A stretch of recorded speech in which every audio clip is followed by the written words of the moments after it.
डंस film, इतना महंगा, इतना शानदार और ब्लॉकबस्टर फिल्म जिसका टीजर देखकर लोग धकचुका गए हैं, नहीं समझ पा रहे होंगे, यानी सोच में पड़ गए हैं कि ऐसा भी फिल्म आ सकता है क्या भोजपुरी में।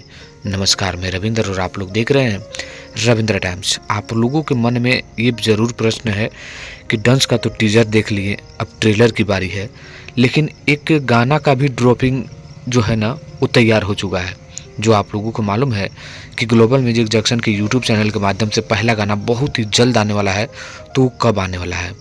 सबसे पहले तो आप लोगों को बता दें कि गाना को जो डायरेक्ट किए हैं ये जो R.D. रामदेवन जी हैं वही सारे गाने को डायरेक्ट किए हैं इस फिल्म में, यानी डांस फिल्म में।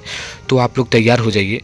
अगर गाना का मैंने काफ़ी रिपोर्ट जानने की कोशिश किया तो गाना जो है ना आप लोगों के बीच 2 दिनों के अंदर, जी हाँ दोस्तों, ये आप लोग ध्यान से सुनिएगा, 2 दिनों के अंदर इसका खबर आप लोगों को आ सकता है। नहीं तो आप लोग वेट करिए, आप लोग 1 जनवरी के बाद ये गाना देखने को मिलेगा। तो यही इन्फॉर्मेशन था, मुझे लगा आप लोगों को बताना चाहिए। ये वीडियो पसंद लगा तो लाइक करिएगा, शेयर करिएगा। धन्यवाद।